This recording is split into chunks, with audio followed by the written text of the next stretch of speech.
آنکھوں کے سامنے کوئی اس طرح کی چیز ہو، آپ اس قرآن کی مثالیں دیتے ہیں، یہ قرآن بڑی شان والی چیز ہے، تو ہمیں بھی تو کوئی چیز نکال کے دکھائیں کہ ان کا مزاج اور ان کی مینٹیلٹی اور ان کا جو سوچ ہے، ان کی جو رسائی ہے ذہن کی، وہ کیا ہے؟ کہ وہ کہتے ہیں لن نؤمن لک حتی تفجر لنا من الارض ینبوعا، کہتے ہیں چونکہ یہ عرب میں نازل ہوا، وہاں پانی کی بہت قلت تھی، پانی کا بڑا فقدان تھا، تو انہوں نے کہا کہ ہم آپ پر ہرگز ایمان نہیں لائیں گے حتی تفجر لنا من الارض، یہاں تک کہ ہمارے لیے نکلے زمین سے ینبوعا، ایک چشمہ نکل آئے، تاکہ وہ چشمہ ایسا ہو کہ ہم اس کو پئیں، اس سے کھیتی باڑی کریں، اس کو اپنے استعمال میں لائیں۔ جن علاقوں میں پانی نہیں ہوتا وہاں بڑے مسائل ہوتے ہیں، بڑی مشکلات ہوتی ہیں، تو جس طرح کی مشکلات جس قسم کے لوگوں، جس علاقے کے لوگوں کو ہوگی وہ وہی چیز مانگیں گے۔ جس طرح چھوٹا بچہ ہے، اس کو آپ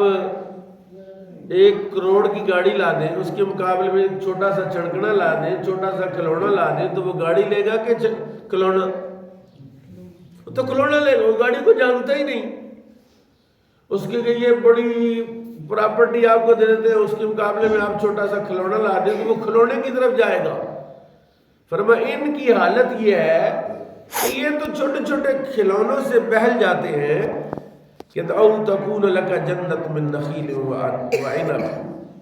انہوں نے نبی پاک صلی اللہ علیہ وسلم سے، اصل میں تو خواہش ان کی اپنی تھی کہ ہمارے باغ ہوتے، کھجوروں کے باغ ہوتے، ہمارے انگوروں کے باغ ہوتے، انہوں نے اپنی طرف نسبت کرنے کی بجائے انہوں نے کیا کہا؟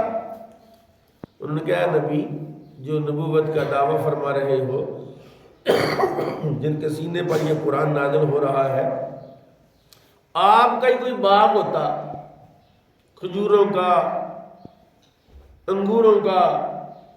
فتفجر الانہار خلالہا تفجیرا،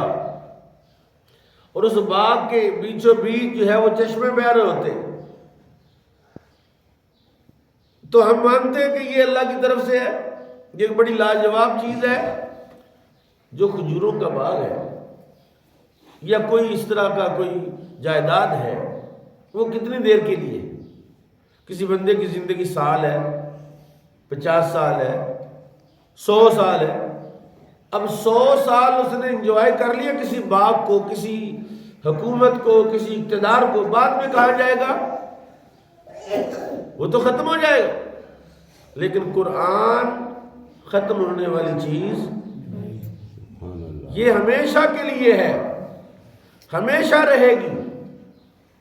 قرآن کریم نے ان کے باغ کی ایک مثال دی ہے سورہ بقرہ کے اندر، بڑی لاجواب مثال ہے۔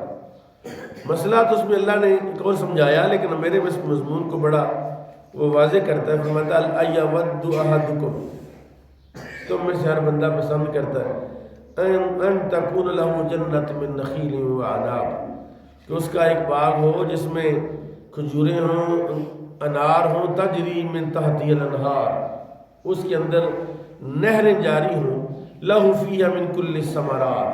اور اس باغ کے اندر ہر قسم کے پھل بھی ہوں، وَأَصَابَهُ الْكِبَرُ، اور جس کا باغ ہے، جو مالک ہے، وہ بوڑھا ہو جائے، وَلَهُ ذُرِّيَّةٌ ضُعَفَاءُ، اور اس کی چھوٹے چھوٹے بچے ہوں، آخری عمر میں شادی کی اور آخری عمر میں بچے ہوئے، فَأَصَابَهَا إِعْصَارٌ فِيهِ نَارٌ، اچانک کیا ہوا؟ باغ ہر قسم کے پھلوں سے لدا ہوا تھا، ایک پھل ختم ہوتا تھا دوسرا شروع ہو جاتا، دوسرا ختم ہوتا تیسرا شروع ہو جاتا۔ کہ جن کے امرود کے باغ ہیں، جب تک امرود آ رہے ہوتے ہیں بڑی ریل پیل ہوتی ہے، روز منڈی جاتے ہیں، روز پیسے آتے ہیں، روز کوئی بھی فصل ہوتی ہے سبزی کی، تو وہ 2 مہینے 3 مہینے 2.5 مہینے چل گئی، بعد میں اب ویلے ہو جاتے۔ کہا اس بندے کا باغ کیسا تھا کہ پورا سال پھل ختم ہی نہیں ہوتے، انگور شروع ہوئے، انار شروع ہوئے، انار ختم ہوا ہے تو سیب شروع ہوئے، سیب ختم ہوا ہے تو جناب کھجوروں کا سیزن آ گیا۔ کہتا ہر قسم کی چیز تھی اس کے لیے۔ اچانک کیا ہوا؟ فاصابہ ایسار فیہ نار، ایک جھکڑ آیا اور اس جھکڑ میں آگ تھی، فاحترقت، اس نے آگ نے اس کو جلا کے راکھ کر دیا۔ اب کہتے ہیں اللہ مثال ایک بیان کر رہا ہے اس بندے کی جس کی ساری زندگی ان فضولیات میں گزر گئی، دنیا کے جھمیلوں میں گزر گئی، اور اب وہ موت کے دروازے پر آ کے کھڑا ہو گیا۔ اب اس نے دیکھا کہ مرنے کے بعد جو اگلی طرف جہان ہے وہ برزخ ہے، وہ قبر ہے، وہ میدان محشر ہے، وہاں تو نہ کھجوریں کام آئیں گی، وہاں نہ انگور کام آئیں گے، وہاں نہ انار کام آئیں گے، وہاں تو یہ عمل صالح کام آئے گا، تو وہ ہے نہیں۔ قرآن اس کی مثالیں دیتا ہے، قرآن کہتا ہے لوگوں میری حقیقت کو سمجھو، میں اللہ کا نور ہوں جو تمہارے پاس موجود ہوں، اور مجھ سے استفادہ کرو اور مجھے سمجھو۔ افلا یتدبرون القرآن، قرآن کہتا ہے ان کو یہ قرآن میں غور کیوں نہیں کرتے، یہ قرآن میں تدبر کیوں نہیں کرتے؟ کسی کو 1 مہینے کے لیے، کسی کو 1 سال کے لیے، کسی کو 4 سال کے لیے، کسی کو 20 سال کے لیے مال دولت کی ریل پیل چاہیے۔ اللہ کہتا ہے نہیں، میرے قرآن کو سمجھو، تلک الایام نداولها بین الناس،